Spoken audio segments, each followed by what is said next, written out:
அதனால என்ன நீ தப்பா நினைக்காத, உன் தலைக்கு சேதம் வந்து சேரும். ஏ மோகினி, எப்ப பார்த்தாலும் அண்ணன் அண்ணன் இருக்க, அத்தாமனு சொல்லு. இப்படி ஒரு அழகி நீ வீட்டுல போய் வாழா வெட்டியா இருக்க வேண்டாம். நீ என்னோடு வந்தையானா நித்தம் ஒரு பட்டுடுத்து விதத்துக்கு ஒரு பூ முடிந்து உன்னை கண்ணாடி மாளிகையில உல்லாசமா உன்னை நான் வாழ வைக்கமா என் கூடவா யாரக்கா?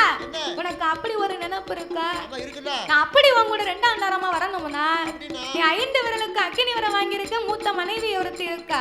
எனக்கு துரோகம் செய்ய மாட்டேன் என்று அலைகடலிலே முங்கி 3 முங்கு போட்டு 3 விரலை எடுத்து ஒரு சிரசையே 3 முறை சுத்தி மூத்த மனைவிய பார்க்க மாட்டேன், ஒரு நாள் எனக்கு துரோகம் செய்ய மாட்டேன் என்று நாடு தொண்டையில வைத்து நீ சத்தியம் பண்ணனேன்னு அடுத்த கணம் உனக்கு நான் மனைவியா நான் வாரேன். இது அப்பவே சொல்லலாமா பைத்தியக்காரி? ஏண்டா அரக்கனானவே